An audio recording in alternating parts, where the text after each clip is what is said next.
Nei toli, nei arti, bet kažkur Lietuvoje gyveno ir dabar gyvena lietuviai. Normalūs, šiuolaikiški lietuviai. Ir turėjo jie ypatingai gražioje, galbūt kažkurio nacionalinio parko teritorijoje, ne piliai, o tik sodyba. Taigi, gyvena tie lietuviai ir kaip dera laisvos šalies piliečiam, šiokių tokių biznių užsiminėja.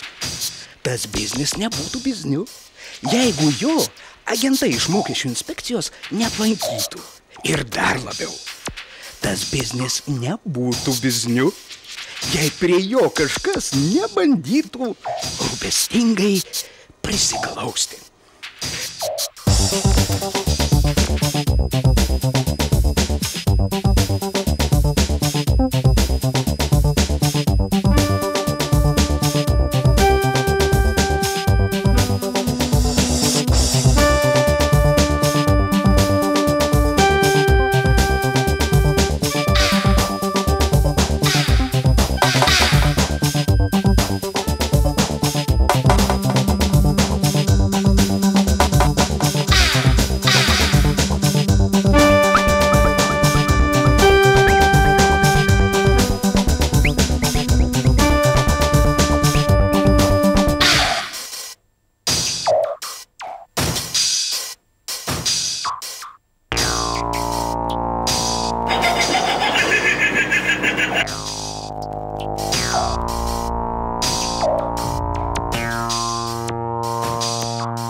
Nieko sau bauda už netvarkingą buhalteriją. Tai valdovų rūmų sąmata. O kiek man būtų kainavę, jeigu nebūčiau kiaulės įkišusi?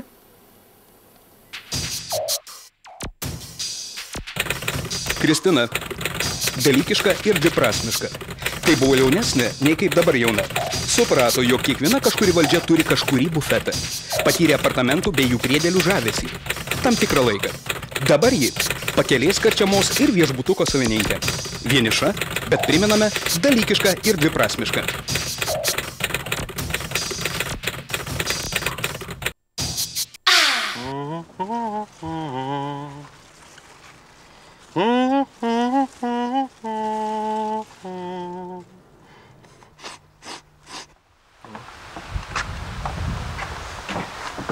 Antanai, mano šautuvas neveikia. O kas tam atsitiko?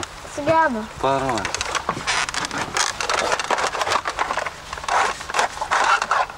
Jam palakysiu. Baig, bagausi. Ausimus suksveik. Tu nebaigsi. Baig, bagausi.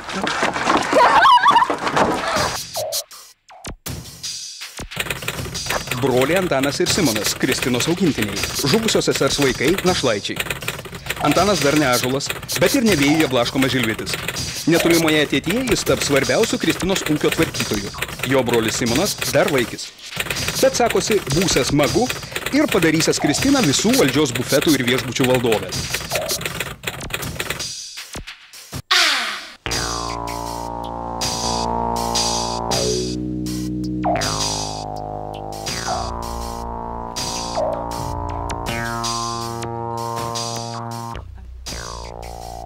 Įdomus tipelis, balti marškiniai, prabangios kelnės, basutės, matyt kažkoks mafiozas.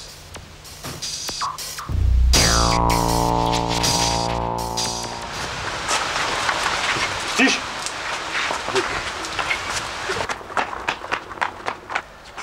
O nenaudėlis, a? Nu jokios pagarbos saugusiam. Tarp kitko ir aš toksai buvau. Gerai, kad ne iš kibiro. Čia, dabar žinos, kaip plastytis.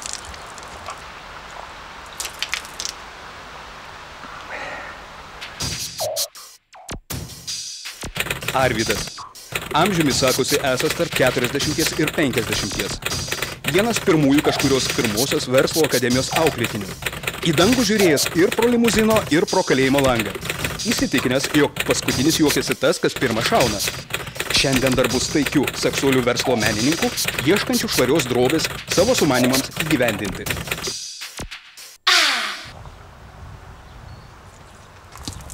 Nu tiesiog skandina. Tu žinai, kiek tie marškiniai kainuoja, visą gyvenimą neuždirbsi. Atsiprašau, ponė, atsiprašau. Aš čia tiesiog gėlės į daržovės laistau. Tu ką, šimorka panašus? Sodininkas nelaimingas. Ponė, aš nesodininkas, aš ponios Kristinos krikštasunis. Viso šito šeimininkės? Taip, viso šito šeimininkės. Aha. Klausyk, gal turi ką nors persirengti? Turiu, eime. Aha, eime. Išgerk, vaikutį, tai vaistukai. Nenoriu. Gerk, mažute, iškart pilvukai palengvės. Čia tik liausuojantis.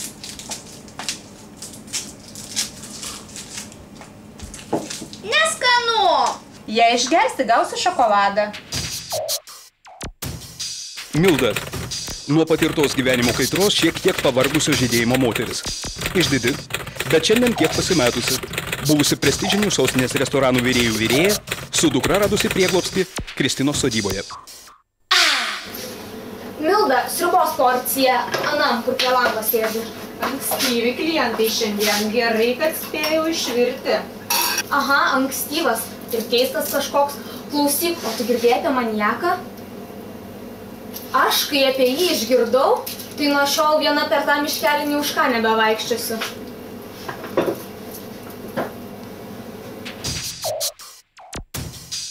Patrakusi Simona.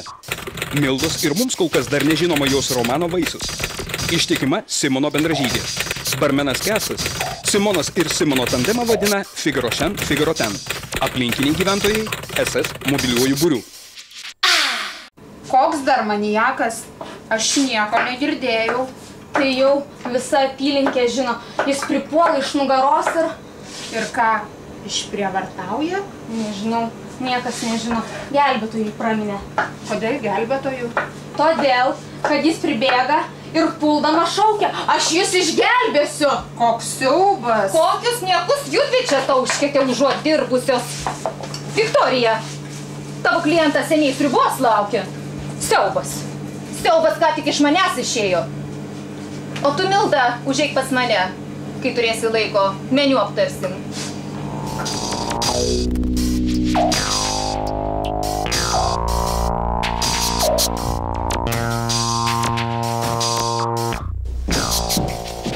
Prašau, skanaus. Ačiū. Gal dar ko norėsite? Viktorija. Stengiasi eiti sesers žurnalistės keliu. Atkakliai mina Vilniaus universiteto, tiksliau priėmimo komisijos slenkstį. Jau 2 kartus bandė jį peržengti. Todėl mano esanti beveik žurnalistė. Kaip pati sako, 3 kartas tikrai nemeluos. Gal dar ko norėsite? Ne, ačiū.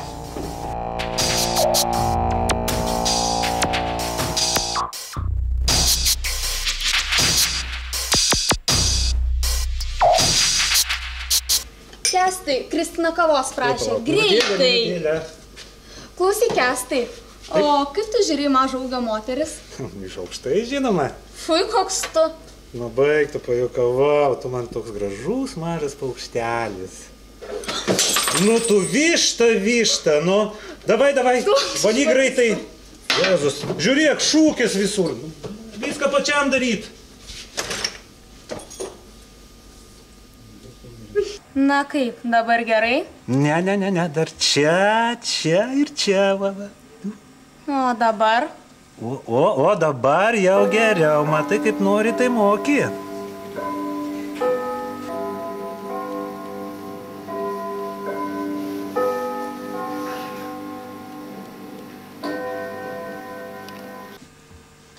Labą dieną, ko norėtumėt? Kestas. Save įvardinantis barmenu. Plaukų spalva nusakoma tik tada, kai renkamasi dažiklius. Pomėgiai. Atspėti, kurią koją iš lovos lips. Amžius priklauso nuo įsimiegojimo. Moteris įtarė, kad jis iš Maklaudų giminės. Lietuviškas atitikmuo Makkestas. Maitinimo fronte dirba nuo neatmenamų laikų. Labą dieną. Ko norėtumėt? Nieko, galite tęsti, aš palauksiu. Mes jau baigime. Poniai Kristinai kavos. Tai ko norėtumėt? Palaukite. Man taip pat reikia pas poniai Kristiną. Tai prašom, eime.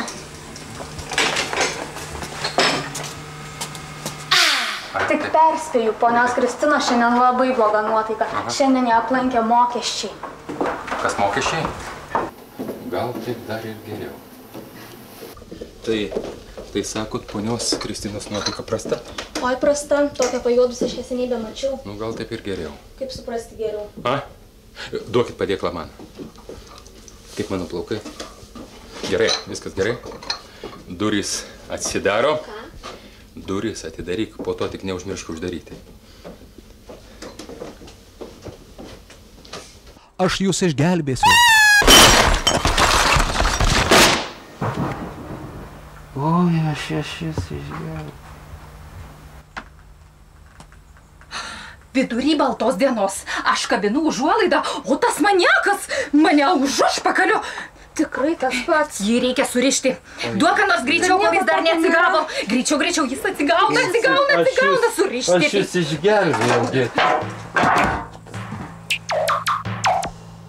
Viktorija su savo padėklu tikrai persistengė. Ponas Arvydas joks maniakas. Kaip greit moteriškės įsiaiškino, tik verslininkas, kuris į gyvenimą žiūrėjo ir pro limuzinų, ir pro kalėjimų langus.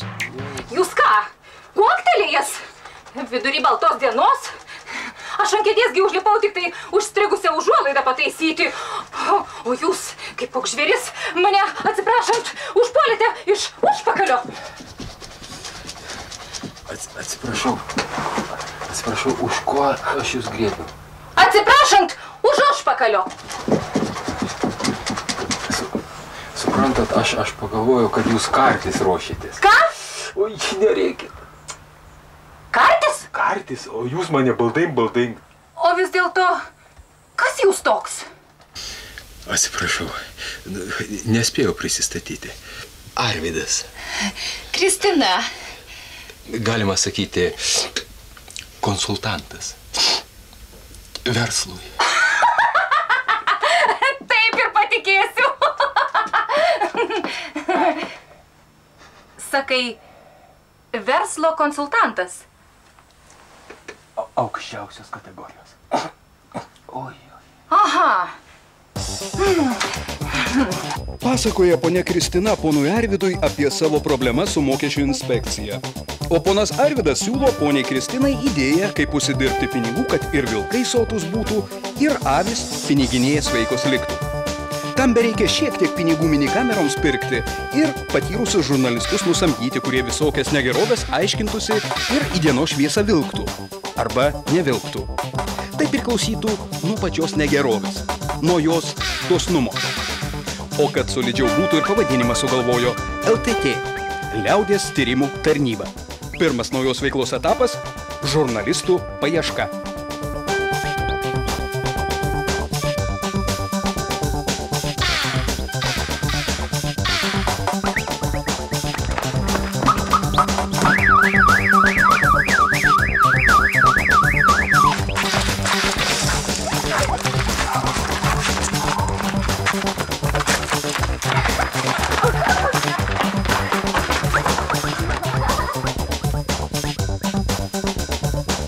Skubiai reikalingi patyrę žurnalistai dirbti privačiame sektoriuje. Atlyginimas pagal išdirbį. Tuo metu kažkurioje televizijoje.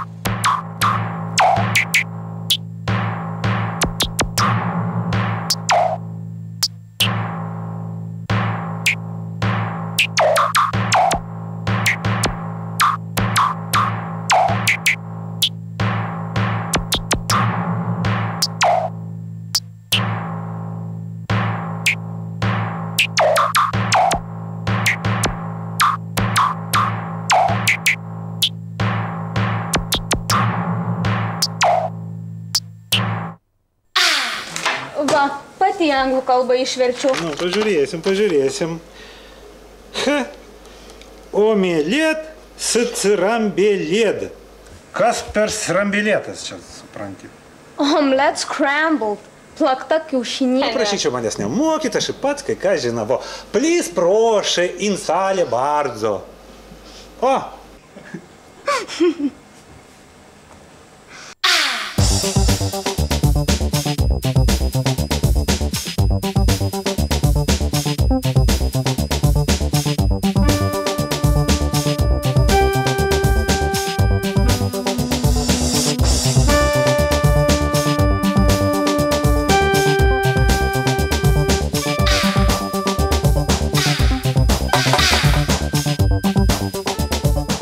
Atsiprašau, čia ne...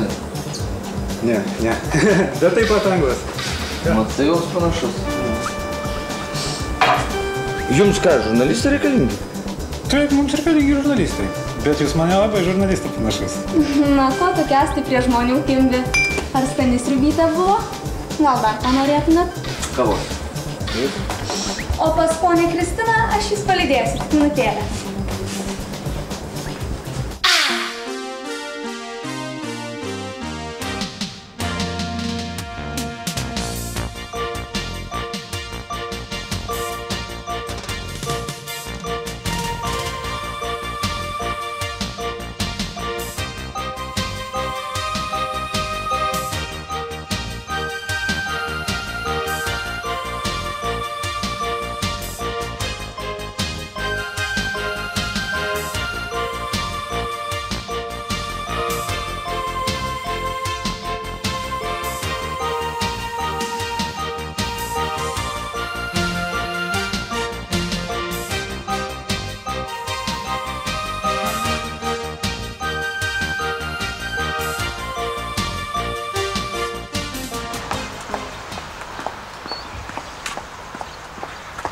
Dar truputį palaukite, tuo jūs priims, ponė Kristina. Gal dar ko išgersite? Ne, ačiū. Aš palauksiu. Mes esate, tuoj tave priims, ponė Kristina. Matai tą vaikiną? Jis taip pat dėl to paties darbo. Tu manai, jis galės su manim konkuruoti? Gaila, toks simpatiškas buvo. Kodėl buvo? Jis ir dabar simpatiškas.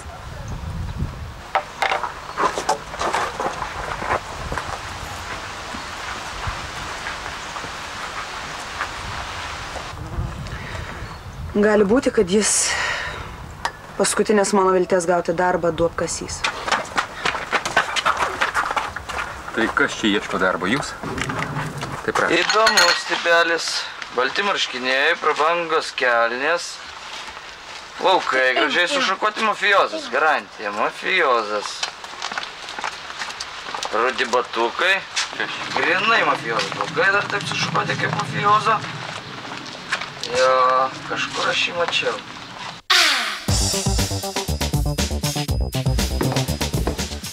Okay, cepelinai and drink.